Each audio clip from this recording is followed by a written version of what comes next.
먼저 읽겠습니다. 예수께서 안식 후 첫날 이른 아침에 살아나신 후 전에 7귀신을 쫓아내어 주신 막달라 마리아에게 먼저 보이시니 마리아가 가서 예수와 함께 하던 사람들이 슬퍼하며 울고 있는 중에 이 일을 알림해 그들은 예수께서 살아나셨다는 것과 마리아에게 보이셨다는 것을 듣고도 믿지 아니하니라. 그 후에 그들 중 2사람이 걸어서 시골로 갈 때 예수께서 다른 모양으로 그들에게 나타나시니 2사람이 거기서 남은 제자들에게 알리었으되 역시 믿지 아니하니라. 그 후에 11제자가 음식 먹을 때 예수께서 그들에게 나타나사 그들의 믿음 없는 것과 마음이 완악한 것을 꾸짖으시니 이는 자기가 살아난 것을 본 자들의 말을 믿지 아니함일러라. 또 그들에게 이르시되 너희는 온 천하에 다니며 만민에게 복음을 전파하라. 믿고 세례를 받는 사람은 구원을 얻을 것이요 믿지 않는 사람은 정죄를 받으리라. 믿는 자들에게는 이런 표적이 따르리니 곧 그들이 내 이름으로 귀신을 쫓아내며 새 방언을 말하며 뱀을 집어올리며 무슨 독을 마실지라도 해를 받지 아니하며 병든 사람에게 손을 얹은즉 나으리라 하시더라. 주 예수께서 말씀을 마치신 후에 하늘로 올려지사 하나님의 우편에 앉으시니라. 다 같이 읽겠습니다. 제자들이 나가 두루 전파할세 주께서 함께 역사하사 그 따르는 표적으로 말씀을 확실히 증언하시니라. 아멘. 기도하겠습니다. 부활하신 주님, 오늘도 이 아침에 사망 가운데서 일어나사 오늘 지금 우리와 함께 계시는 그 살아계신 하나님을 오늘 우리가 체험하고자 합니다. 예수님은 죽은 하나님이 아니요 살아서 역사하시는 하나님이시니 오늘 이 말씀이 단 한마디도 땅에 떨어지지 아니하고 우리 삶 가운데 힘있게 역사할 줄을 믿습니다. 그러니 주님, 오늘도 우리가 이 아침 이 예배 시간에 말씀으로 하루를 시작할 때 이 말씀이 나의 삶 가운데 능력이 되게 하여 주시고 아멘으로 받아 오늘도 이 말씀을 증거하며 이 말씀을 붙들고 살아가는 하루 될 수 있도록 주님께서 역사하여 주시옵소서. 오늘 살아계신 주님을 만나고자 하오니 말씀을 증거할 때 우리에게 나타나 주시옵소서. 믿사오며 살아계신 예수님 이름 받들어 기도드립니다. 아멘. 네, 오늘 제가 예수님을 보면서 정말 예수님이 대단하다고 생각하는 부분이 뭐냐면요. 여러분은 예수님이 이 땅에 살아계실 때 가장 공들이셨던 이 중요한 부분이 뭐라고 생각하십니까? 물론 예수님이 이 땅을 살면서 가장 중요하게 생각하셨던 건 죽음으로써 복음과 구원을 완성하는 게 가장 중요하셨습니다. 다른 그 무엇보다도 이게 압도적으로 중요하죠. 그러나 그게 중요하다고 해서 살아계실 때 하셨던 모든 행동이 중요하지 않은 건 아니에요. 다른 모든 것들도 다 중요했는데 죽음 외에 예수님이 가장 중요하게 생각하셨던 미션이 뭐냐라는 거죠. 그거는 단연 제자 양육입니다. 여러분들이 복음서를 한번 잘 보세요. 예수님이 보여주셨던 모든 기적, 예수님이 하신 모든 비유와 가르침, 이 모든 것들에 그 현장에 누가 있었냐면 예수님 혼자 하신 게 아니라 언제나 그 현장에는 제자가 있었던 거예요. 그러니까 예수님은 제자가 없는 곳에서는 아무것도 안 하시는 겁니다. 제자가 없으면 쉬시고 제자가 있으면 사역을 하시는 거예요. 그러니까 이게 뭐냐면 단순한 기적, 단순한 강론, 단순한 병고침이 아니라 예수님이 하셨던 모든 일들은 전부 다 제자 양육이었다라는 거죠. 그러니까 우리가 이제 특세 때 봤지만 예수님이 제사장의 뜰에서 이제 빌라도의 군정으로 끌려가시거든요.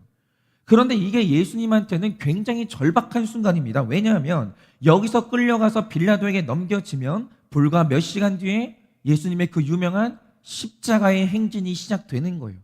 무려 14번을 넘어지셨던 그 어마어마한 고통의 행전이 시작된다는 거죠. 병사들한테 모욕당하고 옷이 벗겨지고 납덩이에 달린 채찍질을 당해서 뼈와 내장이 드러나게 되고 그 후에는 6시간 동안 십자가 위에서 버텨야 돼요. 그러니까 예수님이 자기에게 무슨 일이 일어날지 전부 다 알고 있는 상황이란 말이죠. 얼마나 마음이 무거우시겠어요. 그런데 그 와중에 끌려가다 말고 한 번 뒤를 돌아보시는데 누구를 쳐다보시냐? 베드로를 한 번 더 쳐다보시는 거예요. 왜냐하면 그 와중에서도 너 회개해라. 너 네 죄를 봐야 된다. 내가 했던 말 기억하지? 닭이 2번째 올 때 너는 네 죄를 기억하라고. 그러면서 끌려가시는 와중에 한 번 더 뒤돌아보면서 제자인 베드로를 양육하시는 거예요. 그러니까 가만히 보면 예수님은 사람 키우는 일, 더 정확히 말해서 제자 훈련에 완전히 미친 분이에요. 그리고 더 놀라운 사실, 오늘 말씀을 보면 죽으시고 예수님이 다시 부활하시거든요. 그런데 부활하신 예수님이 제자들과 마지막으로 40일을 이 땅에서 머무십니다. 그러면 그 40일 동안 뭐 하셨습니까? 역시나 제자 양육하세요. 그러니까 이 예수님의 공생애를 보면 첫 시작이 뭐였냐면 제자를 부르시고 사는 날 내내 제자를 양육하시고 죽으면서 또 제자 양육하시고 부활해서 제자를 양육하셨어요. 그렇게 제자 양육만 하시다가 그리고 하늘로 승천을 하시는 거예요. 그러니까 예수님의 지상 명령이 있죠. 마태복음 28장 19절 20절을 보면 문장 구조가 어떻게 되어 있는지 아십니까? 이렇게 기록되어 있죠. 그러므로 너희는 가서 모든 민족을 제자로 삼아 아버지와 아들과 성령의 이름으로 세례를 베풀고 내가 너희에게 분부한 모든 것을 가르쳐 지키게 하라. 볼지어다 내가 세상 끝날까지 너희와 항상 함께 있으리라 하시니라 라고 하십니다. 그런데 이 구장의 이 구절의 문장 구조를 보면 모든 명령이 오직 하나의 본동사를 꾸미는 분사예요. 그러니까 모든 행동 명령이 그 본동사 하나를 섬기면서 받들고 있는 건데 여기서 예수님이 유일하게 강조하고 있는 유일한 본동사가 뭔지 아십니까? 바로 그게 제자를 삼으라는 거예요. 제자를 삼으라가 유일한 본동사라는 거죠. 그러니까 원래 느낌대로 번역하면 이렇게 되는 겁니다. 너희는 아버지와 아들과 성령의 이름으로 세례를 베풀고 내가 너희에게 분부한 모든 것을 가르치고 지키게 해서 그래서 제자를 만들라는 거예요. 그러니까 모든 것은 제자를 만들라는 목적에 섬기는 이 분사일 뿐이에요. 즉 예수님이 부활하신 이후에 교회에게 남긴 유일한 명령이 뭐냐? 엄밀히 말하면 전도가 아니라 제자 삼으라는 거예요. 전도 자체가 중요한 게 아니에요. 전도했으면 제자를 삼는 거죠. 여러분 생각을 해보세요. 우리가 엄청나게 대단한 전도 프로그램을 개발해서 수많은 사람들을 교회 안으로 끌고 왔다라고 하죠. 그런데 끌고 온 그 수많은 사람들이 결국 제자가 되지 않으면 어떻게 되는지 아십니까? 나중에는 그 많은 군중들이 예수님을 죽이는 군중으로 변하는 거예요. 그러니까 우리가 교회에 모인다고 할 때 모이는 자체가 중요한 게 아니고요. 우리가 모여서 중요한 게 뭐냐면 모인 내가 군중이 될 거냐 제자가 될 거냐. 여기에 교회의 생명이 달린 거예요. 제자가 될 수 있냐 없냐. 그래서 성도는 배우고 헌신해서 반드시 해야 되는 일이 뭐냐면 일단 내가 예수님의 제자가 돼야 돼요. 교회에 온 건 중요하지 않아요. 제자가 돼야 돼요. 그 다음에 내가 해야 될 일은 뭐냐면 나 말고 또 다른 제자를 남겨야 되는 겁니다. 그런데 이 제자를 삼는 사역은요, 목회자의 고유한 사명이 아니라 모든 성도들에게 주시는 고유한 명령이에요. 모든 사람은 제자를 삼아야 돼요. 그래서 제가 우리 교회 성도님들한테 계속 드리는 부담이 뭐냐면 앞으로 한일교회의 제자 양육은 누가 하냐? 훈련을 잘 받은 평신도들이 같이 하는 거예요. 왜냐? 제자를 삼는 이 일을 목회자가 독점하면 바로 그게 목회자의 월권이 되거든요. 하나님은 목사에게 제자 삼는 이 명령을 하신 적이 없어요. 모든 사람에게 너는 제자가 되고 그 다음에 너도 제자를 남기라고 하신 거예요. 제가 직접 목격하고 체험한 바 평신도는요 정말 파워풀하게 사역할 수 있고 엄청난 제자 양육을 할 수 있습니다. 여러분 이제 이 일에 여러분 모두가 부름받았기 때문에 제자 삼는 이 사역을 위해서 지금부터 훈련 부지런히 받으시고 기도하고 준비하셔야 돼요. 그러니까 우리가 몇 명 교회에 끌고 왔냐 이게 중요한 게 아니에요. 예수님이 물어보실 건 이겁니다. 너는 제자를 몇 명 남겼냐? 이게 중요한 거예요. 이게 우리의 열매라는 거죠. 그런데 여기에서 중요한 사실이 있습니다. 그게 뭐냐? 오늘 내가 제자 삼는 이 일에 동참하겠습니다. 제가 사역자로 살겠습니다. 라고 하면 17절 말씀처럼 하나님께서 그 사역자를 통해서 예수님을 보게 만드는 표적, 즉 사인을 주겠다라는 거예요. 내가 너에게 사역자가 되는 표적을 주겠다라는 거죠. 여러분 오늘 예수님의 제자 되기를 선언하는 사람은 다들 이 표적이 나를 통해서 나타나는 거예요. 그런데 중요한 건 이 표적이 뭐냐라는 거죠. 이 표적. 그런데 많은 사람들이 표적이라고 하면 문제를 해결하는 슈퍼파워, 즉 어떤 능력을 주겠다는 말로 착각을 하는 거예요. 병 낫게 만들고 무슨 뭐 귀신을 쫓아내고 뭐 단순히 이런 걸로 이제 생각을 하는데, 오늘 예수님이 사역하겠다고 결단하는 모든 사람들에게 주는 그 표적이 뭐냐라는 거죠. 17절에서 19절을 보면 크게 네 가지 표적을 주신다고 말하는데, 잘 보면 이런 내용이 있습니다. 내 이름으로 귀신을 쫓아내고 새 방언을 말하고 뱀을 집어올리며 무슨 독을 마실지라도 해를 받지 아니하며 병든 사람에게 손을 얹은 즉 나으리라 하시더라 라고 하십니다. 자, 그런데 우리가 이 구절을 오늘 유심히 보자 이거죠. 제자들에게 나타나는 이 표적이 귀신을 안 만나는 거예요? 만나는데 쫓는 거예요? 여러분, 제자들은 귀신을 안 만나는 존재가 아니에요. 제자들도 귀신을 만나요. 만나는데 그들은 쫓아낼 수 있어요. 제자들의 삶에도 귀신이 나타나요. 그리고 또 제자들이 뱀을 안 만나는 존재입니까? 뱀을 만나는데 제압하는 존재입니까? 여러분, 제자들의 삶에도 우리를 물려고 찾아오는 뱀이 나타납니다. 우리를 유혹하는 뱀이 나타나요. 제자들에게도 고난은 오는 거예요. 제자들도 독을 마시는 일이 일어나고요. 제자들의 삶에도 병이 찾아와요. 바로 이겁니다. 우리에게도 고난이 와요. 제자들은 고난에서 면제되는 존재가 아니라 우리도 똑같이 고난이 와요. 오는데 어떤 사람들에게 고난은 단순한 통증이에요. 아프기만 하고요. 인생이 우울해지고요. 그냥 매일 자살 생각이 나고, 이렇게 나를 눌러대는 부정적인 힘, 그 이상도 이하도 아니에요. 그런데 제자들에게는 고난이 왔을 때 그 고난이 예수님을 드러내는 표징으로 바뀐다라는 거예요. 그래서 오늘 우리가 이 표적의 내용들을 하나하나 구속사적으로 풀어보려고 합니다. 우리에게 나타나는 고유한 표적이 무엇인가? 그래서 이걸 이제 다 하지는 못하고 시간이 되는 데까지만 해보려고 하는데, 자, 먼저 17절 상반절을 보시면 제자는 예수님의 이름으로 귀신을 쫓아요.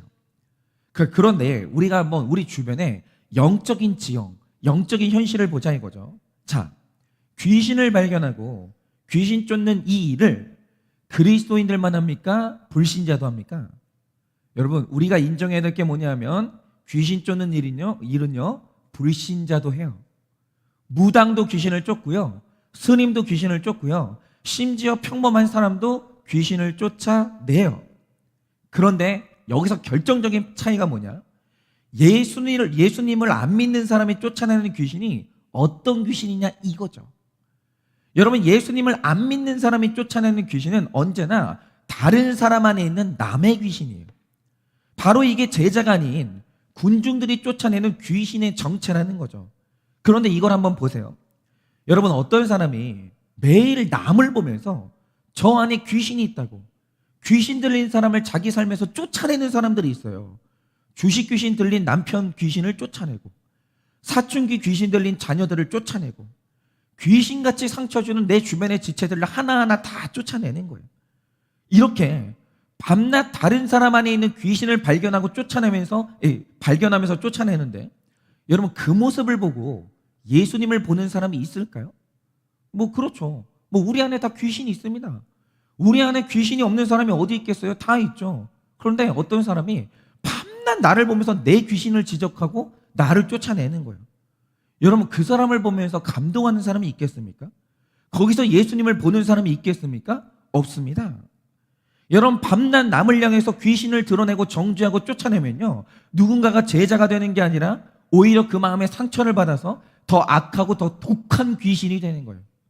혈기만 일어나고요, 원한만 쌓이는 거예요.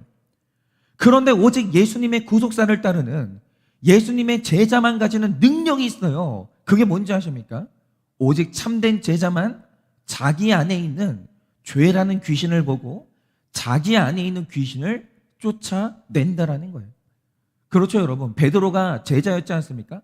베드로가 마지막에 그가 쫓아낸 귀신이 뭐였습니까? 대제사장의 귀신이 아니에요. 여종의 귀신이 아니에요. 이 군병들의 귀신이 아닙니다. 베드로가 마지막에 쫓아낸 귀신이 뭐냐? 내 안에 있는 예수님을 맹세하고 부인하고 저주하는 내 안에 있는 이 귀신을 쫓아내는 거예요. 그러니까 이거는 제자만 할 수 있는 능력이에요. 그런데 오직 제자만이 할 수 있는 내 안에 귀신을 쫓아내는 이 탁월한 능력이 뭐냐? 바로 이게 회개예요. 여러분, 이거는 정말 제자들한테만 주시는 예수님의 탁월한 능력입니다. 제가 지난 교회에서 이제 가정사역을 했는데, 각 가정마다 가정을 무너뜨리는 귀신들의 활동이 진짜 극심하거든요. 자녀 안에도 귀신이 있고, 남편 안에도 귀신이 있고, 아내 안에도 귀신이 있고, 각자의 귀신이 다 달라요. 너무나 극심한 귀신의 활동들이 있습니다. 그런데 정말 신기한 건 가족들이요, 서로의 귀신을 지적하면서 서로의 귀신을 쫓아내려고 할 때 그 가정이 회복되는 걸 본 적이 없습니다. 그런데 갑자기 그 집에 한 사람이 제자가 되어서 내가 이 집을 망치고 있는 귀신이라고 하면서 날마다 자기 귀신을 쫓아내는 회개를 한단 말이죠. 그러면 그 집에서는요, 끊이지 않던 큰 소리가 잠잠해지고 늘 팽팽하게 유지되던 긴장감이 사라지고 전쟁같이 치열했던 전쟁의 대립이 성립이 안 되는 거예요. 정말 남의 귀신이 아니라 내 귀신이 나가잖아요. 내 마음도 편해지고 가정이 편해지는 거예요. 그런데 더 신기한 건 그렇게 부지런히 한 사람만, 그 집에 한 사람만 자기 귀신을 쫓고 있으면요, 어느새 그 집안의 사람들이 전부 다 자기 귀신을 쫓아내는 제자가 되더라는 거예요. 그 한 사람 때문에 자녀가 자기 죄를 보기 시작하고 남편이 자기 죄를 보기 시작하고 그러다가 예수 믿으면서 내 귀신을 쫓는 그 제자들이 되어지는 거예요. 그래서 제가 배운 게 뭔지 아십니까? 교회의 리더, 소그룹의 리더, 각 가정의 리더는 반드시 이 능력을 가지고 있어야 돼요. 내 귀신을 쫓아내는 회개의 능력이 있어야 된다는 거죠. 제가 이 중요한 원리를 배웠기 때문에 저는 한일교회여서 끊임없이 적용한 게 하나 있습니다. 그게 뭐냐면 계속 강단에서 저 자신을 십자가에 매달고 계속 제 죄만 쫓아내는 거예요. 저는요, 일생에서 목회하는데 그게 가장 중요해요. 뭐 남의 안에 있는 죄를 쫓아내고, 물론 그것도 제가 할 때가 있습니다. 그러니까 저는 훈련을 시키는 사람이기 때문에 불가피하게 훈련을 하다 보면 다른 사람 안에 있는 이 귀신을 쫓아내는 그런 이제 그 사역을 하기도 하죠. 그러나 저한테 가장 중요한 게 뭐냐면 내 귀신 쫓아내는 거예요. 그래서 제 안에 있는 음란한 귀신, 탐욕의 귀신, 혈기의 귀신을 계속해서 오픈하는 거예요.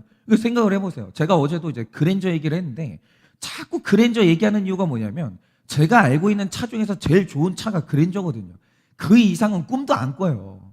그러니까 이게 이런 얘기하면 얼마나 유치해요. 이런 얘기하면 얼마나 사람들이 저를 우습게 보겠어요. 아니, 목사가 돼가지고 맨날 그랜저 얘기한다고. 근데 중요한 게 뭐냐면 그 유치함이 제 안에 있거든요. 해결이 안 된 이 작은 탐욕의 문제가 제 안에 있는 거예요. 그러면 오픈을 해야죠.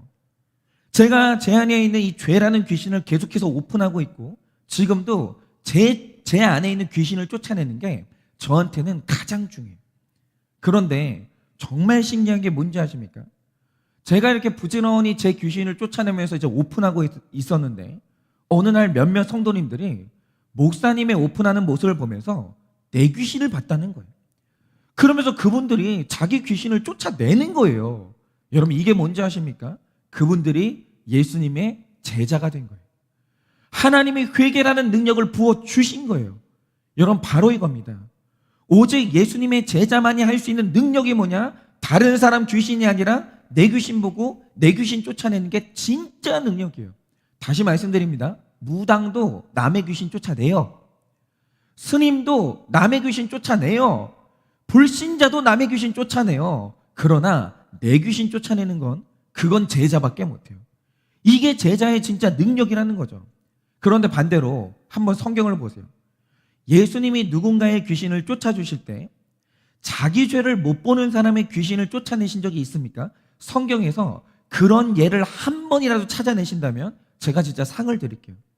예수님은 언제나 자기 죄를 보는 사람의 귀신을 쫓아내주셨지 내 죄를 못 보는 사람의 귀신은 누구도 쫓아낼 수가 없어요.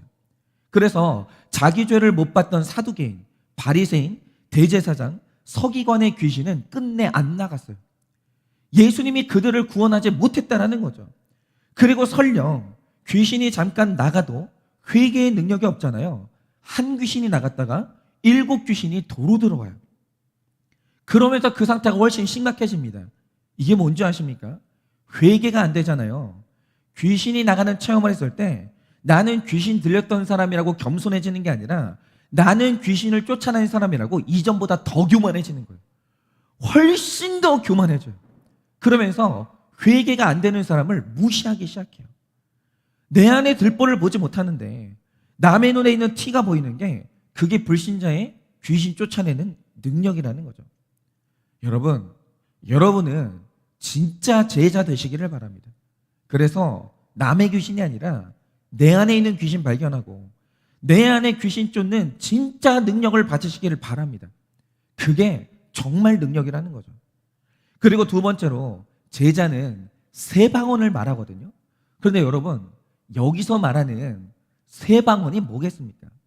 세 방언이라는 것은 갑자기 혀가 꼬부라지면서 외국어를 하는 것도 있겠지만 솔직히 사도 바울은요, 이 방언을 방언 중에서도 가장 낮은 수준의 방언으로 봤어요. 그래서 여러분이 고린도서를 보시면 남이 알아듣지 못하는 방언 있잖아요. 그건 혼자 하라고 해요. 공중 가운데서 다 같이 듣는 데서 거기서 방언하지 말고 너만 알아들을 수 있는 남들이 알아듣지 못하는 그 방언은 너 혼자 하라고 합니다. 그러니까 그 방언이 가장 수준 낮은 방언이에요. 그러면 가장 수준 높은 방언이 뭔가? 모든 사람이 알아들을 수 있는, 모든 사람을 감동시킬 수 있는 그 언어가 바로 세 방언이라는 거죠. 그러면 가장 능력 있는 이 세 방언의 정체가 뭔가? 그 언어가 거룩한 천국의 언어, 성경의 언어로 바뀌는 거예요. 이게 뭐냐? 구체적으로 적용하자면 밤낮 돈 얘기, 집값 얘기만 하시던 분의 입에서 영혼 구원에 대한 언어가 나오고, 밤낮 남을 정죄하던 분이 회개 언어로 바뀌고, 밤낮 나의 고통만 말하던 분이 남의 고통을 채우려 해주는 이타적인 언어를 쓰는 것, 이게 바로 진정한 세 방언이에요. 근데 여러분 그거 아십니까? 요런 언어를 죽을 때까지 못 갖는 사람이 있어요. 입에서 그게 안 나오는 거예요. 거룩한 언어, 성경의 언어가 죽어도 안 나와요. 근데 이 언어를 쓴다는 게 쉬운 일이 아니라는 거죠. 여러분, 성경이 부부관계를 말할 때 부부관계는 특별히 쓰는 언어가 세 방언으로 바뀌지 않으면 가정 중수가 절대 안 됩니다. 이게 무슨 뜻이냐? 성경이 말하는 아내의 천국 언어, 남편의 천국 언어가 있거든요. 그게 뭐냐면 아내는 남편에게 복종의 언어를 쓰잖아요. 그게 바로 세 방언이에요. 남편은 아내에게 사랑의 언어를 쓰는 게 그게 바로 세 방언이에요. 그런데 가정이 어디에서 무너지는지 아십니까? 남편과 아내의 언어가 세 가정이 아니라 남자의 언어, 여자의 언어, 육체의 언어를 쓸 때 그때 가정은 무너지기 시작하는 거예요. 아내는, 그러니까 여자들의 그 고유한 죄패가 뭐냐면 그 교만이거든요. 왜냐하면 언제든지 여자들이 남자보다 영적이고 탁월하기 때문에 기본적으로 여자가 남자보다 뛰어날 수밖에 없어요. 그 기본적으로 무시가 돼요. 근데 내 마음에 있는 그 죄패 있죠. 교만의 언어가 그대로 나오는 분들이 있다는 거죠. 복종의 언어가 아니라 무시의 언어를 쓰고, 또 남편들은 기본적으로 게을러요. 얼만큼 게을르냐면 말을 못해요. 말하는 부지런함이 없어요, 남자들한테는. 그러니까 예를 들어서 어떤 문제가 생겼죠. 자, 설명 좀 해봐. 여자들이 원하는 건 설명을 듣는 거거든요. 자, 여보 앉아봐, 말해봐. 문제가 뭔데? 남자들은 그게 귀찮아요. 얼마나 게으른지 설명하는 것도 귀찮아요. 그래서 남편은 아내에게 사랑의 언어가 아니라 무관심의 언어라는 육체의 언어를 쓸 때가 있다는 거죠. 그때 가정은 무너져요. 그러니까 제가 가만히 보면 그 언어에 남편에 대한 복종이 하나도 없는 아내들이 있어요. 예를 들어서 애들 앞에서 아빠를 부를 때, 야, 네 애비 어디 있냐? 또 어디 가서 놀고 있냐? 뭐 이런 식으로 얘기하고, 아내가 남편에게 할 수 있는 최고의 무시가 내 남편이 벌어오는 월급에 대한 무시거든요. 이거를 월급이라고 받아오냐고. 야, 내가 알바해서 벌어도 이거보다 더 벌겠다고. 그러면서 말끝마다 내 남편에 대한 무시가 언어로 나오는 분들이 있어요. 그러니까 제가 하나 여쭤보고 싶은 게, 그렇게 언어로 남편을 무시하고 내가 잘났다는 걸 증명하면 속이 좀 풀리십니까? 근데 그거 아십니까? 내가 남편을 언어로 무시할 때 남편은 정신을 차리는 게 아니라 그 영혼이 죽어요. 육체의 언어, 내 죄성의 언어를 그대로 쓸 때 그 독을 마시고 죽어가고 있어요. 그리고 더 나아가서 내가 언어로 남편을 무시하면요, 그 남편은 죽는 날까지 예수님 못 믿어요. 그럴 수가 없는 거예요. 그러므로 각 가정에서 남편이 죽어간다, 남편이 예수님을 안 믿는다, 그 원인이 뭐냐? 아내의 언어가 육적인 언어를 그대로 쓰는 거예요. 하늘의 언어를 못 받은 거예요. 언어가 안 바뀌는 거예요. 그건 그냥 죄 그대로 있는 육신의 언어일 뿐이지 새 방언이 아니라는 거예요. 천국의 언어가 아닌 거예요. 그런데 남편들이 언제 아내에게 감동하고 언제 내 아내에게서 예수님을 발견하는지 아십니까? 딱 하나밖에 없습니다. 언어가 바뀌면 돼요. 우리 아내의 입에서 내가 이전에 들어본 적이 없는 새 방언을 말할 때, 복종의 언어를 쓰고 존중의 언어를 쓸 때 감동하고 그 남자는 변해요. 반드시 그러합니다. 반드시. 제가 아까 모든 아내들은 남편의 월급에 복종하는 게 가장 거룩한 복종이라고 했는데, 여러분은 내 남편이 월급을 갖다 주면, 그러니까 이런 거 있잖아요. 우쭈쭈 하면서 이렇게 벌어왔죠? 막 이거 있잖아요. 이것도 무시해요. 이게 무시해요. 그게 아니라 정말 수고 많았다고, 감사하다고. 여러분, 그 감사의 언어를 쓰십니까? 그 하늘의 언어를? 여러분, 이게 어렵잖아요.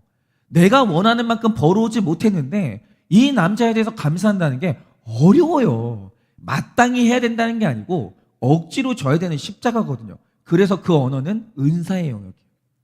하늘에서 새 방언을 받아야 되는 거예요. 그 언어를 말하려면.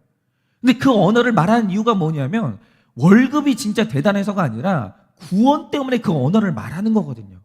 근데 그 감사의 표현을 할 수 있냐 이거죠.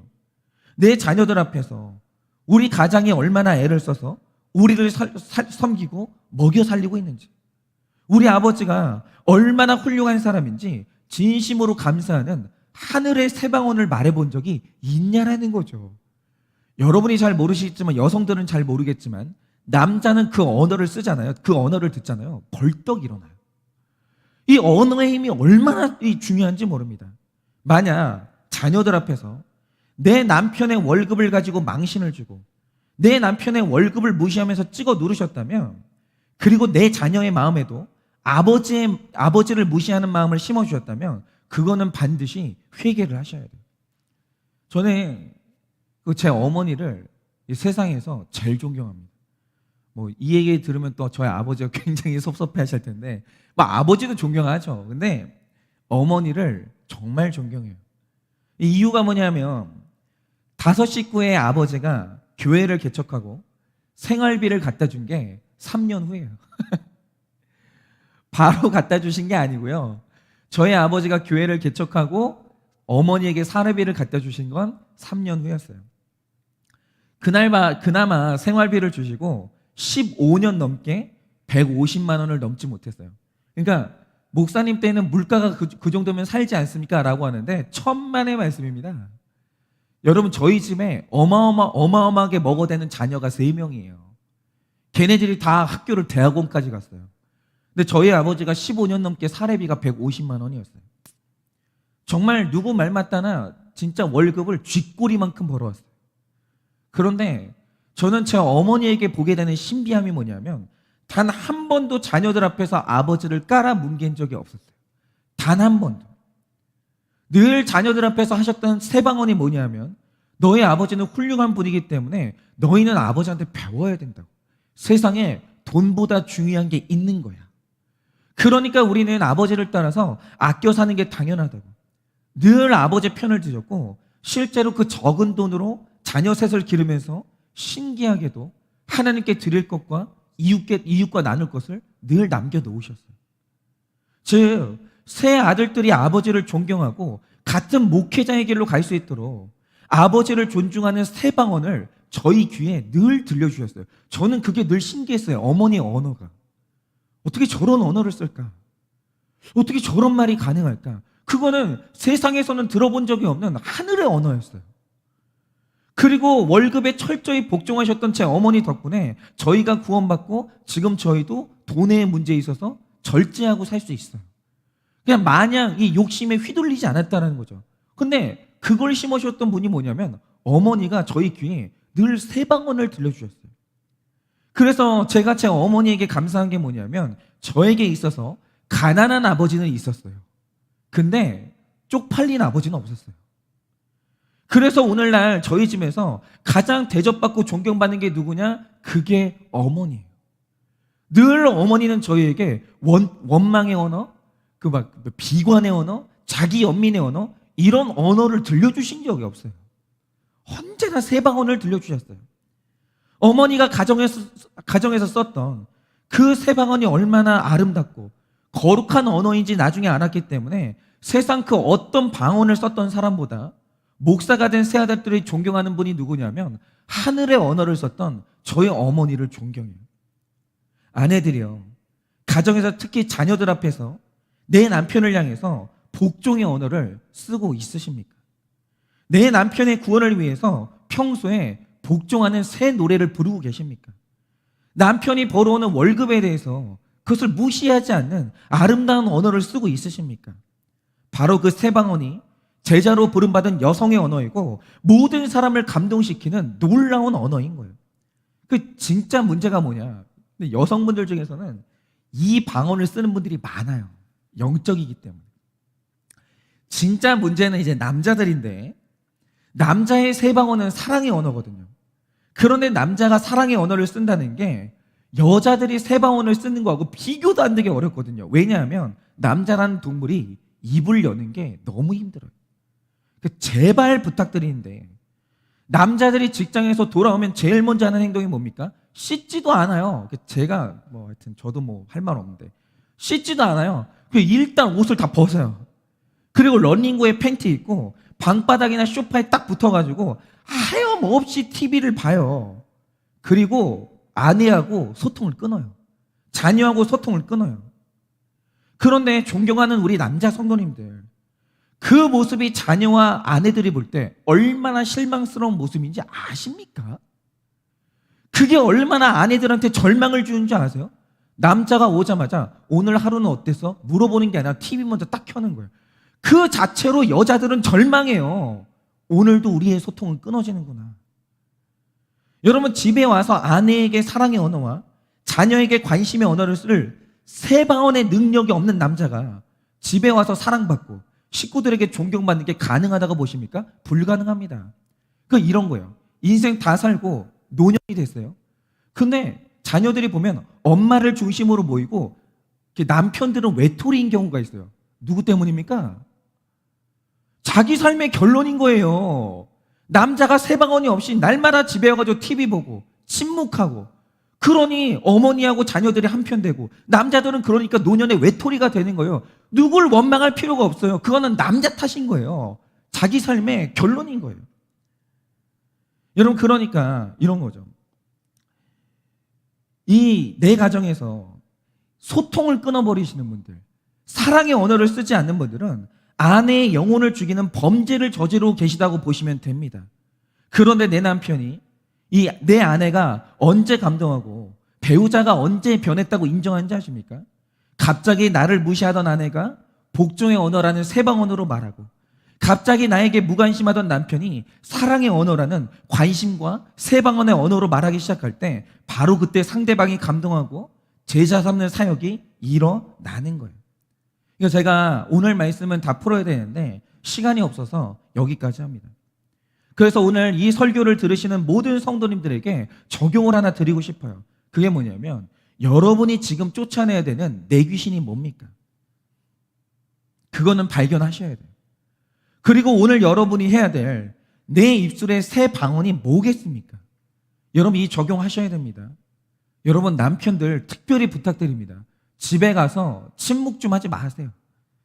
스트레스 받았으면 혼자 동굴로 들어가지 마시고 아내하고 소통을 하세요. 그게 바로 새 방언이에요. 왜 침묵하시냐 이거죠. 제가 말씀드리잖아요. 남자는 말하는 게 어려워요. 그러므로 하세요. 그게 십자가를 지는 적용입니다. 아내들이요, 무시하지 마세요. 근데 그게 얼마나 어렵습니까? 내가 남자보다 더 나은데, 내가 남자보다 더 영적인데, 근데 복종하는 게 얼마나 어려워요. 그러니까 하세요. 그게 십자가고 그게 바로 새 방언이에요. 그런데 이렇게 할 때 그 모든 것들이 내 귀신 쫓아내고 복종의 언어, 사랑의 언어를 쓰는 이 언어를 쓸 때 이 모든 것이 권세가 되어서 내 곁에 내가 양육한 제자들이 나타나는 아주 신비한 체험. 예수 그리스도가 나를 통해 나타나는 이 표적이 나타날 줄을 믿습니다. 오늘도 그 표적이 나타날 것을 축복하면서 제가 출근하시고 또 오늘도 학교를 나가는 모든 분들을 위해서 축복 기도하고, 그리고 예배가 끝나면 각자의 자리에 앉아서 자신의 귀신을 쫓아내는 기도를 하시고 새 방언의 능력을 달라고 그렇게 기도하시기를 바라봅니다. 기도하겠습니다. 하나님, 오늘 이 아침에 이 아침부터 온라인에서 현장에서 말씀 듣고 예배하기를 사모하는 모든 제자들을 축복합니다. 하나님, 그들에게 표적을 주시옵소서. 하나님, 그들에게 능력을 허락하여 주시옵소서. 그 어떤 능력보다 내 안에 있는 귀신을 쫓아내는 그 탁월한 회개의 능력을 허락하여 주시고, 남자들은 사랑의 언어를 쓰고 그리고 아내들은 복종의 언어를 쓰는 놀라운 새 방언을, 하늘문을 열어서 그들의 입술 가운데 주시기를 원합니다. 하나님, 그것이 능력이 되어서 우리의 삶 가운데 놀라운 제자들이 탄생할 줄을 믿사오니, 주님, 오늘도 우리의 언어가 바뀌게 하여 주시고 우리가 쫓아내는 귀신이 달라지게 하여 주시옵소서. 그래서 모든 주의 백성들마다 제자 삼는 역사가 일어나고 주님이 주시는 표적이 나타나게 하여 주시옵소서. 그렇게 주님께서 오늘도 여기 모여있는 우리 모두에게 엄청난 능력과 새로운 능력을 허락하실 줄 믿사오며 살아계신 예수님 이름 받들어 기도드립니다. 아멘. 지금은 우리 주 예수 그리스도의 은혜와 하나님 아버지의 그 크신 사랑과 성령님의 위로하시고 교통하여 주시는 그 역사하심이 오늘도 주님께 능력을 받아 내 귀신을 쫓아내며 남자들은 사랑의 언어, 여자들은 복종의 언어라는 이 하늘의 언어로 말미암아 제자 삼기 원하는 모든 성도들의 머리 위에 지금으로부터 영원 무궁토록 함께 있을지어다. 아멘.